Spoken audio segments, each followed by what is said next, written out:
जय माता दी फ्रेंड्स। ये गप्पू भैया के शूज़ जो मुझे हर दूसरे चौथे दिन धोने पड़ते हैं, क्योंकि गप्पू भैया सुबह ग्राउंड पे जाते हैं अर्ली मॉर्निंग, तो वहाँ से पूरी लाल मिट्टी करके लाते हैं। चलिए अब ऊपर चलते हैं। आज मैं वैसे भी उठने में बहुत लेट हो गई हूँ, तो वॉक करने तो नहीं जा पाई, बट हाँ अभी 9 बज गए हैं, तो थोड़ा सा प्लांट में पानी देते हैं, क्योंकि करवा चौथ की वजह से 2-3 दिन से प्लांट में पानी नहीं दे पाई। चलिए प्लांट में पानी देते हैं। अभी मेरे प्लांट सब छोटे छोटे हैं, इन्हें बड़ा होने में टाइम लगेगा। ये देखिए बर्ड हाउस जो मैंने अपने हाथ से बनाया है, देख के आप लोग बताइए कैसा लगा। आज आज मैंने लंच बहुत जल्दी बना लिया था सुबह, क्योंकि 5-6 दिन से करवा चौथ में लगे थे, क्लाइंट भी थे, तो आज ऐसा लग रहा था थोड़ी सी थकावट हो गई है। तो आज फर्स्ट टाइम ऐसा हुआ कि मैं दोपहर में कंबल ओढ़ के लेट गई। मैं दिन में कभी भी नहीं सोती हूँ, मेरे क्लाइंट हों चाहे ना हो, लेकिन आज फर्स्ट टाइम ऐसा हुआ कि मैं कंबल ओढ़ के लेट गई। और ये देखिए हमारी टफ़ी को भी, ये भी मेरे पास में ही सो रही है। इवन आज मुझसे इतना भी नहीं हुआ कि मैं खाना खा के बर्तन किचन में रख के आऊँ, मेरे बर्तन भी यहीं रखे हैं। और गप्पू ने मुझे चाय ला दी थी, तो मैंने चाय भी यहीं पी ली, और उसके बाद मैं यहीं लेट गई। तो चलिए अब दोपहर के 3:30 बज गए। अब उठते हैं, देखते हैं थोड़ा बहुत काम, क्योंकि दिवाली भी आ गई है, बच्चे आ जाएंगे फिर, तो मैं सोच रही हूँ उनके आने से पहले पूरा फैलारा निपट जाए, दिवाली का पूरा काम निपट जाए। चलिए देखते हैं आज क्या काम कर सकते हैं, कौन से रूम से स्टार्ट करते हैं। चलिए फ्रेंड्स, अब थोड़ी सी चर्चा की जाए। जब कभी हम बहुत काम करके बहुत ज़्यादा थक जाते हैं, या ऐसा लगता है कि नहीं अब बस बहुत हो गया, अब हमें आगे नहीं करना, आगे नहीं बढ़ना, तो मुझे ऐसा लगता है, मेरा पर्सनल जो एक्सपीरियंस है वो मैं आज आप लोगों के साथ शेयर करना चाहती हूँ। मुझे ऐसा लगता है कि जब कभी भी हम बहुत ज़्यादा थक जाते हैं, तो हमें उगते सूरज से प्रेरणा लेनी चाहिए। उगता सूरज हमें बहुत अच्छा संदेश देता है। सूरज हमें एक ये संदेश देता है कि पूरा दिन उसे जलना है, पूरा दिन उसे काम करना है, लेकिन अगले दिन मॉर्निंग में उसे फिर से अपने काम पे लगना है। सारा दिन जलता है वो, रात में चला जाता है, और हमें ये विश्वास दिला के जाता है कि आज के दिन की तरह कल का दिन फिर से सुबह वो नई रोशनी लेके आएगा, और उसकी रोशनी में हम लोगों का भी दिन उदय होगा। तो सूरज से मुझे तो बहुत कुछ सीखने को मिलता है। मुझे ऐसा लगता है कि वो भी तो दिन भर जलता है, तो वो भी तो थकता होगा, और फिर अगले दिन वो नई प्रेरणा, नई ऊर्जा के साथ फिर से आ जाता है। तो जैसे हम लोग रात में सोते हैं इस उम्मीद के साथ कि आज का दिन ख़त्म हुआ, बट नया दिन ज़रूर आएगा, हमें पूरा विश्वास होता है कि कल भी सूरज का उदय होगा। भगवान जी ने कुछ चीज़ें, ईश्वर ने हमें ऐसी दी हैं लाइफ में, जो हमें सोचने पे मजबूर करती हैं कि नहीं, हम रुक नहीं सकते, हमें निरंतर चलना है, चाहे हम जितना मर्जी थक जाएं।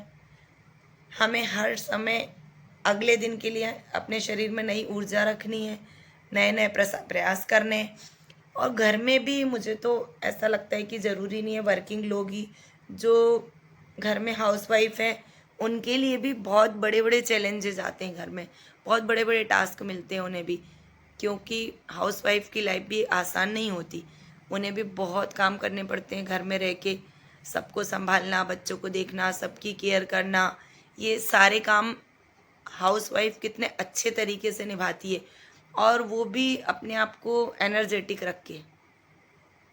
उसमें इतनी एनर्जी होती है, बच्चों ने आवाज़ लगाई वो दौड़ के आती है, हस्बैंड ने आवाज़ लगाई वो दौड़ के आती है, वो सबके लिए तैयार रहती है। घर में कोई मेहमान आ जाए, कोई भी आ जाए, तो मुझे ऐसा लगता है कि हमें हमेशा एनर्जेटिक रहना चाहिए। और जब भी मैं सुबह ऊपर वॉक करने जाती हूँ, जब भी मैं सूर्य नारायण भगवान को देखती हूँ, तो मुझे ऐसा ही लगता है कि हे सूर्य नारायण भगवान, हर दिन हर इंसान को अपने जैसी स्फूर्ति और अपने जैसी एनर्जी देना, कि दिन भर काम करके हम लोग भी थकें, सबका शरीर थकता है, ऐसी बात नहीं है। जैसे जैसे उम्र बढ़ रही है, अब हम लोगों की थकान भी बढ़ती है, हम लोग उतना काम नहीं कर पाते जितना पहले करते थे। बट फिर भी सूर्य नारायण भगवान को देख के एक तसल्ली मिलती है कि नहीं, अगर वो भी दिन भर जलने के बाद आ पाते हैं सुबह रोज, तो हमें भी थोड़ी देर आराम करके, रात भर आराम करके अगले दिन वही अर्ली मॉर्निंग में फिर से काम में लगना चाहिए। और घर में ही इतने काम होते हैं, घर के किसी भी कोने की सफाई को ले लो, घर को डेकोरेट करना ले लो, अच्छा अच्छा खाना बनाना, घर में बहुत सारे काम होते हैं। तो वो हमें अच्छे तरीके से और एनर्जी के साथ करने चाहिए। और सभी लोगों को पता है, चाहे वो हाउस वाइफ्स हों, चाहे वो वर्किंग वूमन हो, सबको पता है कि हमें अपने काम को करना ही है और वो करना ही पड़ेगा, उसको किए बिना गुजारा नहीं है।